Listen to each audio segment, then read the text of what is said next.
Hey, it's Jonathan McGinley, a Maxwell certified coach, speaker, and trainer, and the founder of Intentional Man, a company that exists to give Christian men the tools, the community, and coaching to pursue God-sized goals, live intentionally, and build lives of significance. I'm really excited to be with you today. I'm going to be talking about something that I love talking about. And this has honestly been something that God has been teaching me a lot lately, and it's been changing the way that I've been approaching my days. So today, we're going to be talking about joy. Living with joy, finding more joy in your life. Let me ask you this. How much joy are you experiencing in your life right now? Do you feel like you're enjoying each day? Are you finding joy in the process and in your day-to-day? Or are you just waiting to hit a goal or for some life-changing event in order for you to find joy? And unfortunately, this is something that's lacking in a lot of men right now. And I get it. Life is difficult. You have so many responsibilities. You have so many stressors. You're doing your best to provide for your family, to give each person in your life the time and attention they deserve. I know you're trying to grow your business and do your best at work, whatever it is. I know there's a lot going on. There's so many things that could pile up and cause stress and cause overwhelm and cause anxiety in your life. It can be easy for these things to start to crowd out the good in your life. It can be easy for these things to cause you to start to just go through the motions and to just do the same things day in and day out and not stop and enjoy the moments throughout your day. I recently was in a season where I wasn't feeling a whole lot of joy, to be completely honest. I was putting unnecessary pressure on myself to perform. I was putting on pressure on myself to not make any mistakes. It just felt like I had to be on all the time. And that was putting a lot of stress on my life where I was lacking some of the joy that I used to be experiencing each day. And I love working hard. I love going after big goals.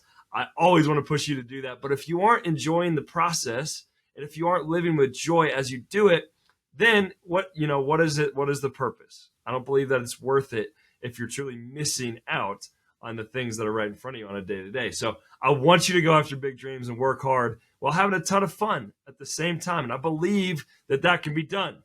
Sometimes it feels like, no, you either have to grind and be stressed and just work all day, every day to go after big dreams and not have any fun. But I don't believe that that's what God wants for you. I believe He wants you to chase down those God-sized dreams, but enjoy the process and to live with joy and to live with gratitude in the day-to-day. So today I'm going to run you through 4 things that you can start doing immediately to bring more joy in your life. You ready?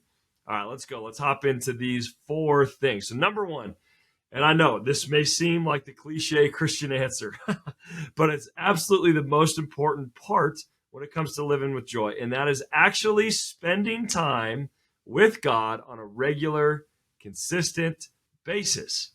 There's no reason to try any other tactics or thoughts in this episode if you aren't first pulling your life, your purpose, and your joy from the Lord, the creator of joy, the giver of joy. You have to be making time for Him in order to really experience that deep joy that He has for you. In Psalm 16:11, it says, "You make known to me the path of life. You will fill me with joy in your presence, with eternal pleasures at your right hand." I love that line. You will fill me with joy in your presence. Spending time in the presence of God is where joy is found.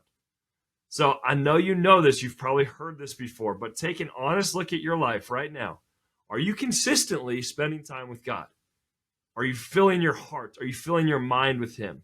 Are you listening to Him? Are you giving Him space to work in your life? You know that this is something that's important to do as a believer. We know this, but sometimes common knowledge, what we know, is not common practice. So if you feel like you need more joy in life, this is number 1. You must connect to the source of joy. In John 15, Jesus talks about the importance of being connected to the vine. He says to remain in Him, to remain in His love. This is the famous passage of Scripture where Jesus says that He's the vine and we're the branches and that we cannot bear good fruit unless we remain in Him. But right after saying all that, talking about remaining in Him, remaining in His love, in verse 11, Jesus says, "I've told you this so that my joy may be in you and that your joy may be complete." My joy may be in you and that your joy may be complete. The way to find fullness of joy is to remain in Jesus. It's to spend time with Him. It's to stay connected to the vine. I had to take a hard look at my life and ask myself if I was truly giving God my focus and attention. I had to ask myself if I was filling my heart and my mind with his word or if I was filling it with everything else. And the honest answer, when I was in that season where I wasn't experiencing much joy, the honest answer was that I was putting other pursuits above him. I was not spending enough time in his presence. And when that's off balance, you're always going to be missing the fullness of joy. So if you want more joy in your life, make a commitment today, right now, to start spending more time connected to God. Okay, so that's number one. Number two, you must choose to generate more joy in your life. Seems obvious, right? But let me tell you what I mean by this, by generating joy. Think about the last time that you walked into a room, the last situation that you walked into. Did you put any intentional thought into the attitude and the energy that you're going to bring? Like, think about the last time you got home from work. Did you take time to think about how you were going to walk in the room and love your spouse, how you're going to love your kids, or if you're not married, how you're going to react or act with your roommate? Did you think about those things? How often do you think about the kind of energy you're bringing to other people? How often do you think about how you want other people to feel when you're with them? Most of the time, I do this all the time, we let our mood and current emotions dictate how we treat people or how we show up in certain situations. And it's usually pretty unconscious. You had a great day, you show up to your next meeting in a really good mood, and you bring a positive, upbeat attitude. But if you've had a tough day, or you're feeling tired, you're feeling hungry, you're feeling stressed, it's easy to walk into the room with more of a negative attitude. And if your focus has been set on negative things or things that you don't have, the lack of things, then it's going to be hard to come in and bring the joy consistently. There's typically three types of people. And I think I heard this from Brendan Burchard originally, but there's battery drainers, there's neutral people, and there's battery chargers. Battery drainers, neutrals, and battery chargers. Which one of those do you want to be for other people? I'm sure if you had the choice, when I ask you that question, we probably all choose to be a battery charger, right? I'm sure you want people to feel loved and energized when they're with you. Okay, so if that's the case, you want to energize people when you're with them. You want them to feel encouraged, inspired when they're around you. Then you need to get more intentional about it. When I just coast into my different situations and let my circumstances and my emotions dictate how I treat people, I often can fall into that, being a neutral person or even being a battery drainer. If I'm not intentional, it's easy to be neutral or to be a battery drainer. So here's the practice that I want you to start to think about doing. So before you get out of your car to walk into the office, or before you stand up to leave your desk to walk into a meeting, whatever it is, in the transition moments of your day, take a quick 30 seconds to set your intentions for the next activity. Set your intentions so you can ask yourself things like, how can I bring the joy in this next situation? Ask yourself, how can I be a battery charger in this situation? How can I have the most possible fun in this situation? They're fun questions to ask, to be honest. Even when I'm going into something that I don't even necessarily enjoy, when I ask myself that question, how can I have the most fun in this? Then I look for the ways to do it. And all of a sudden, this thing that I'm dreading is way more enjoyable. And if you look for situations to love on people, to bring energy, to inspire, to encourage people, then that's what you're going to do when you show up. And I guarantee it's going to be much more fun when you do that. You're going to live with so much more joy. God's blessed me with so much. God has done so much for me. God loves me like crazy and put me on this earth for a reason. He did the same for you. So how can we bring the joy? How can we bring the joy? So that simple practice of actually taking time in your transitions to set your intention for the next activity will change your life. I promise you. It'll help you to live in better congruence with who you want to be. It'll help you to be a battery charger. Okay, so that was number two. Number three, and this goes hand in hand with this last one. But if you want more joy in your life, you need to focus on others. Focus on others. Rory Vaden has a couple of phrases that he said, some quotes that have really stuck with me. These two. He says, there's no reason to be nervous when the mission is service. And also, there's no reason to fear when the mission to serve is clear. So good, so good. It's really stuck with me. But I've found this to be so true in my life. When I'm caught up in how I look, how I'm going to come across, will people like me? Will they think I'm good at what I do? Are they going to think I'm funny or engaging or whatever it is? When I'm stuck in those thoughts, so focused on myself, it can be terrifying, right? There's so much pressure to perform that it can make each situation feel really intimidating. So then all of a sudden it's stress instead of joy when I'm so concerned about what others think about me or how I'm going to be perceived. But when you just come into a situation and you think about how you can love and serve others, those fears seem to go away. So when I'm talking to someone with the mindset of, how do I inspire this person? How do I encourage this person? I'm not really concerned at that point of what he or she is thinking of me. I'm listening intently to what they're saying, and I'm looking for opportunities to show them that I truly care about them. When you walk into a room, seek to be the most interested person in the room instead of the most interesting person in the room. Be the most interested person in the room.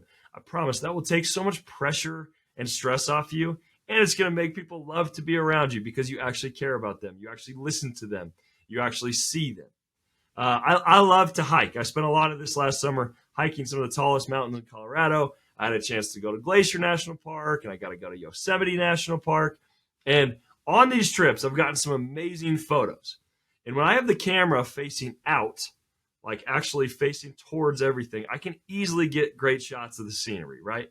I can zoom in on what I need to zoom in on. I can zoom out. I can make sure I'm getting the perfect angle. I can make sure the lighting's good. I can see it all right there when the camera's flipped that way.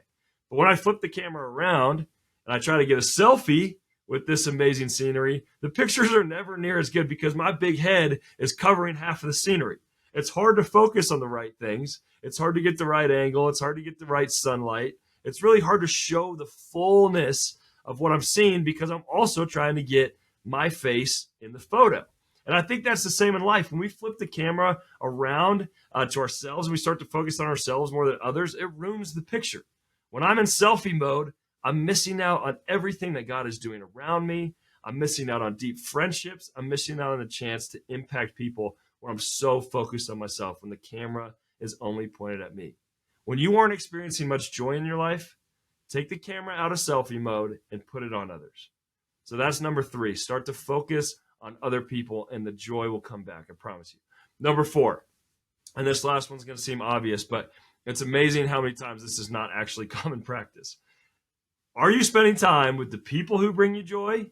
And are you doing the activities that bring you joy on a regular basis? When I work with my clients, I have them make a list of the activities that recharge them. So they'll come up with things they enjoy doing with their family, with their friends, activities they like doing on their own, like fishing or hiking, biking, getting on their motorcycle, golfing, whatever it is, a whole list of these different activities that recharge them. When we have the list, then I'll ask them, okay, when was the last time you actually did that activity? And a lot of times it's actually a pretty eye-opening question. It's so easy to get caught up in the routine of work and life that you don't end up spending enough time doing the things that you love to do. And if you don't feel right now like you're experiencing much joy and happiness in your life, take a look at where you're spending your time. If it's been too long since you've done the activities that you enjoy with the people that you enjoy, this is a great place to start. So pick one of those activities and get it on the calendar. It's amazing what can happen when you start actually engaging in the activities that make you come alive and feel energized. So to recap those 4 actions, number 1, joy is found in the presence of God. Make sure you're investing in time with him. Number 2, you got to generate joy. Don't wait for you to feel joy, but choose to walk into each room with an attitude of gratitude and joy.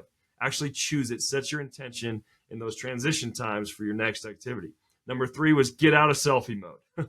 You find joy when you focus on impacting other people. And number 4 was actually do the activities that you love with the people that you love. So my challenge to you today, pick at least one of these 4 actions and put it into practice, okay? Schedule time with God, set your intentions before walking into a meeting, or get a fun activity on the calendar, one of these things. Just pick one and get started, and I hope it makes a big difference in your life. So if today's training was helpful, as always, I would greatly appreciate if you would share it with others that you think it might benefit. And thanks for being here today.